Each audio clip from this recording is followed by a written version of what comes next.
nasabihan na lang pala kayo ng admin ko na kung anong maano. Ang nangyari kasi dito, mami, nadurog yung cartilage ng bata. Ito, yan o, yan ang nagka-problema. Pero ito, kita nyo, di ba binibilin ko madalas, huwag nyo hahatakin pag mga bata pa. Tignan mo yung x-ray nila, yan, magkahiwalay. Normal lang yan. Normal lang sa bata yan. Normal lang yan sa bata. Pero ito, durog to. Tingnan yun, no? Masakit sa bata. Pero may times po, sir, na Naigagalaw niya. nagaganyan po niya, na-straight. Ilang taon siya ano ba to, naipit yung bata? Naipit Sa po. cabinet. Sabi na nga ba, yung mga ganito, nadurog tong ano na to.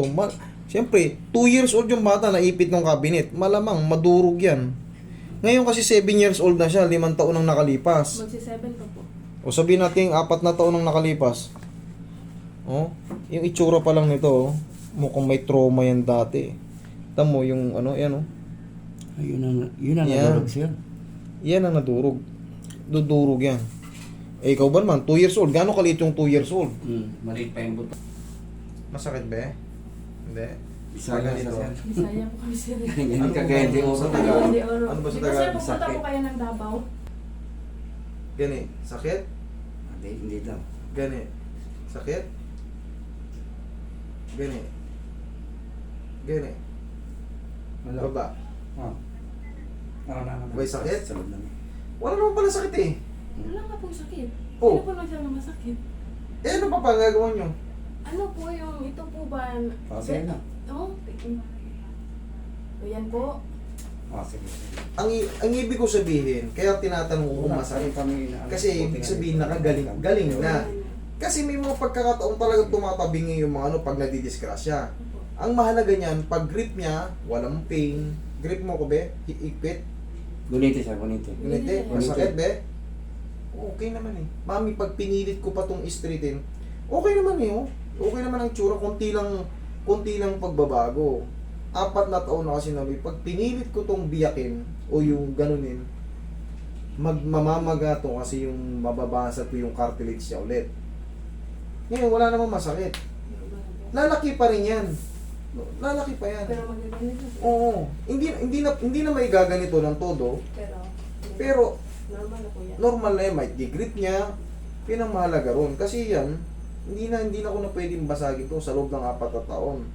Tsaka, ang palagi nyo lang gagawin, ganyan-ganyan nyo lang. Parang, i-massage nyo na siya ng ganyan. Araw-araw lang. Para, o kaya, ganyan-ganyan ninyo. Kasi kung isang biglaan to, putulin ko to, ay, palagotokin ko to ng pure side, masasaktan na yung bata. Hindi ko maayos to ng ganun-ganun. Ang pinaka-suggest dyan, ganyan-ganyan nyo na yung bata. Habang baby pa siya. Ayan. Sabi po kasi ng doktor, operahan yan dun sa amin eh. Tama talaga.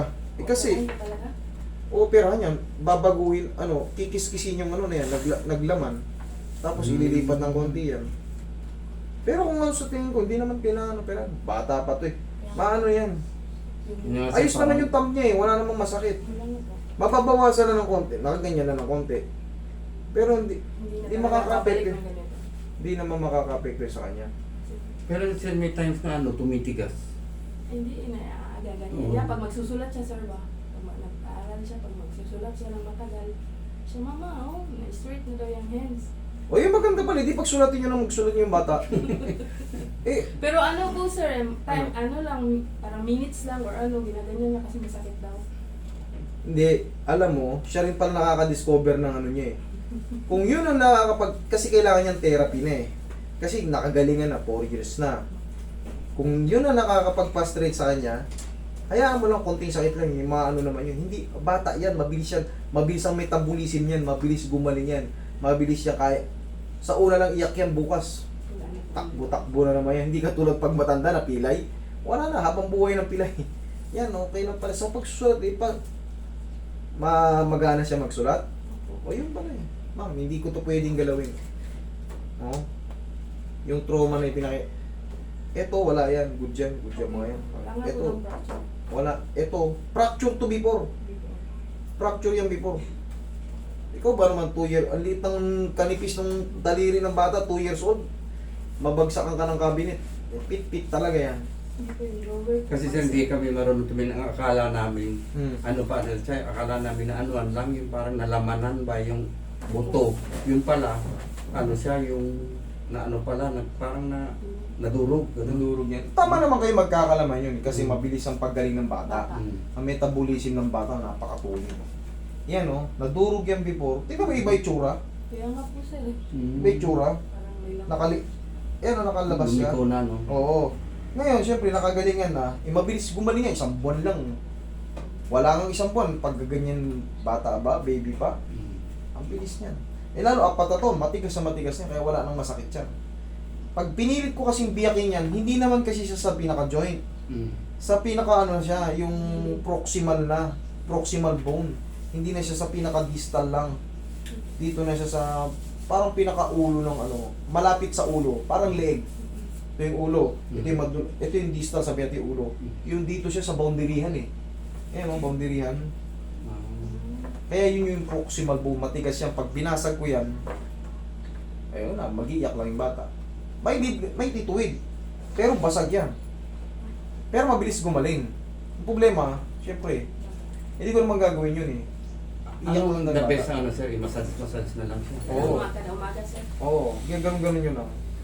Gaganon-ganon yun. Tapos siya, naitituwid niya pagka ano, di ba? Susulat po siya. Pag magsusulat. Di, Pasulat po. habang nag-aaral siya, Pasulat ng pasulat. natitherapy siya. Yun pa lang ano eh. Okay? Yun lang. Hindi mo